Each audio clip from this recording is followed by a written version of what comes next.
নজর রাখবো কারণ সিবিআই অফিসে ডেকে বিরূপাক্ষ অভিষেককে জিজ্ঞাসাবাদ। অভিককে 9 আগস্ট আরজি করের সেমিনার হলে ডাক্তারি পড়ুয়ার দেহ উদ্ধার হয়। এরপরেই কি সেই সেমিনার হলে গিয়েছিলেন বিরূপাক্ষ অভিক? যদি গিয়ে থাকেন তাহলে কেন? খতিয়ে দেখছে সিবিআই।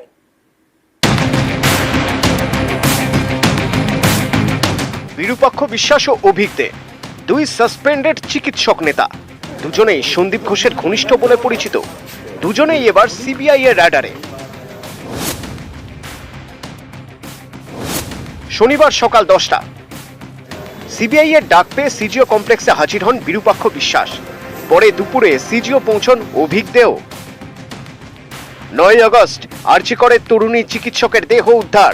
সিবিআই সূত্রে দাবি, দেহ উদ্ধারের দিন একাধিকবার সন্দীপ ঘোষের সঙ্গে ফোনে কথা হয় অভিক বিরূপাক্ষের। এখানেই শেষ নয়, বিরূপাক্ষ ও অভিকের বিরুদ্ধে রয়েছে নানা অভিযোগ। দেহ উদ্ধারের পরেই সেমিনার হলে ভিড়ের মাঝে বিরূপাক্ষকে দেখা গিয়েছিল। এই অভিযোগ তোলে জুনিয়র ডাক্তার ও আইএমএ। অন্যদিকে ফরেনসিক দলের নমুনা সংগ্রহের সময় অভিক সেখানে হাজির ছিলেন বলে অভিযোগ। সিবিআই জানতে চাইছে, তরুণী চিকিৎসকের দেহ উদ্ধারের পর কি আরজি করে গিয়েছিলেন বিরূপাক্ষ অভিক? যদি গিয়ে থাকেন তাহলে কেন? কারণ দুজনের কেউই আরজি করের কেউ নন। বর্তমান মেডিকেলের সিনিয়র রেসিডেন্ট ডাক্তার হিসেবে কর্মরত ছিলেন বিরূপাক্ষ বিশ্বাস। অন্যদিকে এসএসকেএম এর পিজিটি ছিলেন অভিক দে। আরজি করের ঘটনার পর অভিক দে এবং বিরূপাক্ষ বিশ্বাসের নাম প্রকাশ্যে আসে। দুজনের বিরুদ্ধেই থ্রেট কালচার থেকে শুরু করে নানা অভিযোগও ওঠে। মুখ খুলতে থাকেন জুনিয়র ডাক্তাররা। স্বাস্থ্য ভবন দুজনকেই সাসপেন্ড করে।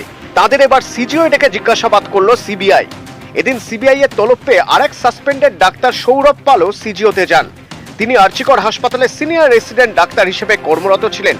থ্রেট কালচারে জড়িত থাকার অভিযোগে তাকেও সাসপেন্ড করেছে স্বাস্থ্য দপ্তর। নিউজ 18 বাংলা। এবার থ্রেট কালচার রুখতে কমিটিতে প্রশ্ন। মুর্শিদাবাদ মেডিকেল কলেজের কমিটি ঘিরে বিতর্ক। কলেজে থ্রেট কালচার নেই আগে দাবি করেছিলেন অধ্যক্ষ, তবে কেন কমিটি গঠন নয় প্রশ্ন আইএমএ ও ডাক্তারদের একাংশের। অভিযোগ, উত্তরবঙ্গ লবি সক্রিয় বলেই কমিটি গঠন কলেজের। কমিটিকেই উত্তরবঙ্গ লবির প্রভাব নির্মূল করতে হবে বলেও দাবি। থ্রেট কালচার থাকলে খতিয়ে দেখা হবে বলে আশ্বাস অধ্যক্ষের। 7 সদস্যের কমিটি খতিয়ে দেখবে বলেও আশ্বাস। মাননীয় অধ্যক্ষ মুর্শিদাবাদ মেডিকেল কলেজ কয়েকদিন আগেই অন ক্যামেরা বলেছিলেন যে এই জাতীয় থ্রেড সিন্ডিকেটের অস্তিত্ব নাকি এই কলেজে একেবারেই নেই। যদি নাই থাকে তাহলে কেন এই কমিটি গঠনের প্রয়োজন হলো?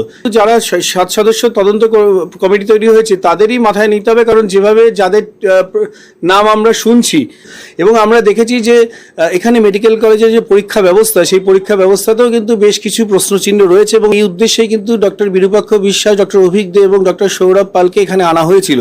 তাই আমি মনে করি যে এই থ্রেড সিন্ডিকেটের অস্তিত্ব এখানে রয়েছে এবং এই তদন্ত কমিটি যারা রয়েছেন প্রকৃত রহস্য উদ্ঘাটন করবে এবং কোনো রকমভাবে কোনো প্রভাবের মধ্যে না পড়ে প্রকৃত তদন্তের রিপোর্ট আমরা পাবো। এই মুহূর্তে আমাকে যখন থ্রেটের কোনো অভিযোগ আসেনি, কিন্তু যাতে ভবিষ্যতে না হয়, আমরা prevention is better than cure. আমরা এখানে আমাদের ফ্যাকাল্টিদের নিয়ে, আমাদের সিনিয়র ফ্যাকাল্টিদের নিয়ে একটা কমিটি করেছি। সেখানে একজন জুনিয়র ফ্যাকাল্টিকে রেখেছি, সে কনভেনার হিসেবে আছেন। আমরা সেই প্রভাব বা থ্রেটকে আমরা দূর করব এবং যারা যারা এতে ইনভলভ হয়েছে তাদের আইডেন্টিফাই করবো। এটা না চারা গাছের মতো আবার বড় হয়ে ওঠে বা চারা গাছ হয়ে গজায়, আমরা চাইছি না, চাইবো না।